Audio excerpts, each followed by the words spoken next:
The Last Holiday Concert, Chapter 19, Crunch Time. The earth kept turning, and every time it did, December 22nd got one day closer. Hart kept one eye on the calendar and the other on the frantic preparations. Anyone else observing the chorus during those last 11 days would have had a tough time guessing the theme of the concert.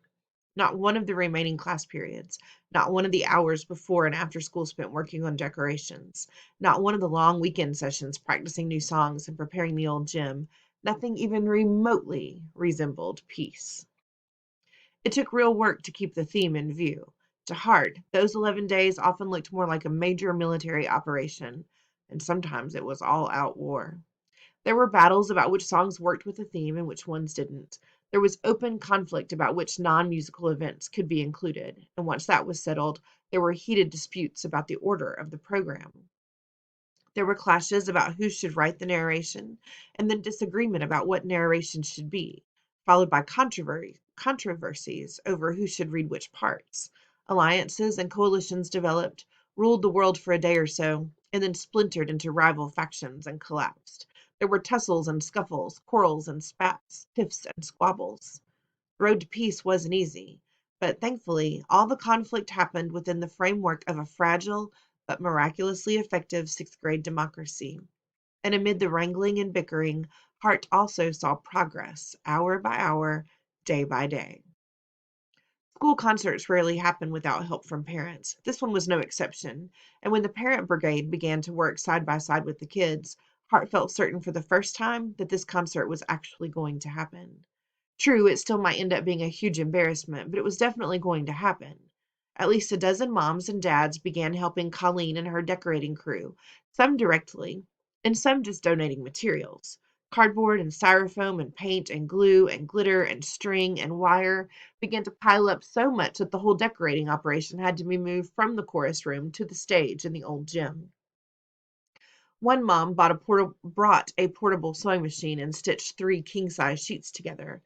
Under Allison's direction, 3 other parents helped a group of kids paint the huge banner.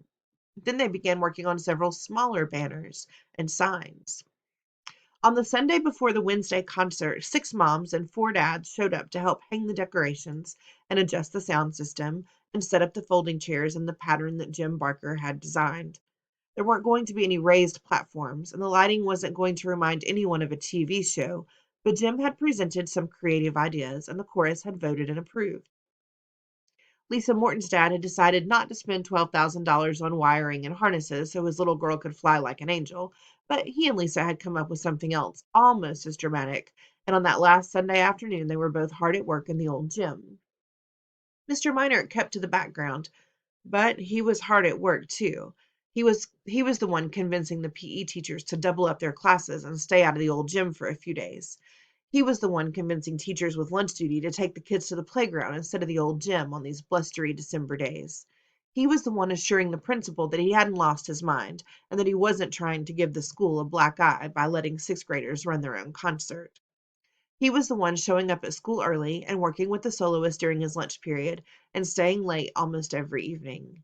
He was the one making sure the doors of the old gym were open on Saturday morning and Sunday afternoon, and then locked again after everyone else had gone home. Mr. Minor was the one who also had to try to find some peace in his own home. The extra time he spent at school was not helping him find the new job. His wife was not happy about the long hours, and Lucy Minor had plenty to say about it. You told me that you had thrown this whole holiday concert mess back at those ungrateful kids, and what did I do? I applauded. I praised you. I thought, my wonderful husband is finally getting smart. He's finally getting fed up with the way that miserable school system has been treating him. And now this. Honestly, David, you know what? It's a good thing you're getting fired, that's what. Because if you weren't, I don't know if I could just stand by and watch someone I love struggle so hard to keep on teaching when he knows his whole career is swirling away down the drain. And Mr. Minor was the one patiently playing the piano, accompanying the chorus every class period as they scrambled to learn a bunch of new songs in far too little time. At Hart's invitation, he had offered suggestions about songs that might work with their theme, and he had made some suggestions about the very last song, too. But once the chorus had made their choices, he was just the accompanist. That was the hardest part for him. He wanted to begin giving orders. He wanted to make the kids learn their harmony parts. It wasn't going to happen. He faced the fact that almost all the singing would be in unison, the way first graders usually sound. As the chorus destroyed pronunciations and slurred words together and slid from note to note instead of making crisp transitions, he ignored his years of musical training. He kept his yearning for choral perfection to himself. He stayed focused on the fact that with very little help from him or anyone else, these kids were creating something unique, maybe even wonderful. Well, wonderful was probably too much to expect. But regardless, Mr. Minor looked forward to Wednesday night the way a parent looks forward to seeing a child take those first few steps alone. Alone, but not really.